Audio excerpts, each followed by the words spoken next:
Hi అండి, welcome to my channel Sita daily vlog. అందరు ఎలా ఉన్నారండి? బాగున్నారా? ఈరోజు నేను బూందీ దూసే పని లేకుండా మోతీచూర్ లడ్డు చేస్తున్నానండి. శనగపిండి ఒక కప్పు వేసుకున్నాను, ఒక పించేమో ఉప్పు వేసాను. ఒక కప్పు పిండికి ఒక అరకప్పు పంచదార వేసాను.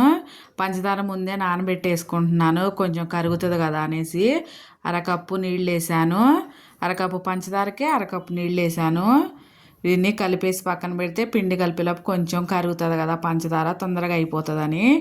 ఇప్పుడు దీనిలో ఉప్పు వేసాను కదా పిండిలో, శనగపిండిలో, దాని ఉప్పు శనగపిండిలో కలిసేలా కలుపుకొని నీళ్ళు వేసి జారుగా కలుపుకోవాలి. మెత్తగా సన్నగా జారుగా కలుపుకోవాలన్నమాట. ఇప్పుడు ఇగో ఇట్లా కలుపుకోవాలి. ఇప్పుడు స్టవ్ వెలిగించి ప్యాన్ పెట్టి డీప్ ఫ్రైకి సరిపడా నూనె పోసాను. నూనె బాగా వేడిగా ఉండాలండి. నూనె వేడయ్యాక దీన్ని స్పూన్తో ఇలా పోసుకోవాలి. చక్కగా వేడిగా ఉంటే నూనె పైకి వచ్చేస్తుంది. ఇలా పిండి వేయగానే పిండి అంతా ఇలా వేసుకోవాలి స్పూన్తో. మంచిగా ఎంత పడుతుందో అంత. తర్వాత వాటిని ఎర్రగా ఫ్రై చేసుకొని అటు ఇటు తిప్పుకుంటా ఫ్రై చేసుకోవాలి. ఫ్రై చేసుకున్నాక వీటిని ఒక గిన్నెలో తీసి పక్కన పెట్టుకోవాలి. పిండి మొత్తం అలాగే వేసుకొని మొత్తం పక్కన పెట్టుకోవాలి. చూసారా, ఇలా మొత్తం చేసుకొని పక్కన ఉంచుకోవాలి. చూడండి, ఇలా నలుగుతుంటే ఇలా నలిగిపోతుంది.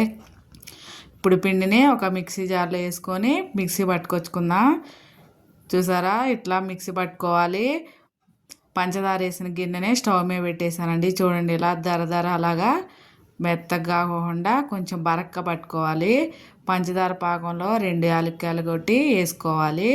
ఇప్పుడు పంచదార పాకం వచ్చే పని లేదండి. ఇలా స్టిక్కీగా మనం గులాబ్ జామ్ చేసుకుంటాం కదా, అలా ఉంటే సరిపోతుంది. అలా అయిపోయాక ఇప్పుడు మనం మిక్సీ పట్టుకున్న ఇది ఉంది కదా శనగపిండి మిశ్రమం, అందులో పోసేసి కలుపుకోవాలి మంచిగా దగ్గర అయ్యేదాకా. దగ్గర అయ్యాక ఒక హాఫ్ స్పూను నెయ్యి వేస్తున్నా నేను. ఒక హాఫ్ స్పూన్ నెయ్యి వేసి దానిలో కలుపుకోవాలి. వేడి తగ్గాక కొంచెం చల్లారనివ్వాలి, పక్కన పెట్టుకొని చల్లారవాలి. స్టవ్ ఆపేసాను. వేడి తగ్గిపోయిందండి. ఇప్పుడు దీనిలో కొంచెం డ్రై ఫ్రూట్స్ వేస్తున్నా. నా దగ్గర ఉన్నాయి పుచ్చగింజలు, అవి ఉన్నాయి. ఇప్పుడు ఆ మిశ్రమంలో ఆ డ్రై ఫ్రూట్స్ అన్నీ కలిసిపోయేలా కలుపుకోవాలి. మంచిగా కలిపేసుకొని ఇప్పుడు మనకి ఎంత సైజు ఉండగావాలో అంత సైజు చేసుకోవచ్చు. చూసారా, మోతీచూర్ లడ్డు రెడీ అయిపోయిందండి. ఇంకే బూందీ పట్టే పని లేకుండా ఇలా సింపుల్గా శనగపిండితోనే చేసేసుకోవచ్చు. చూడండి ఎంత బాగున్నాయో, మంచిగా ఉన్నాయి భలేగా. అంతే, రెడీ అయిపోయింది మోతీచూర్ లడ్డు. ఇవాళకి నా వీడియో ఇంతేనండి.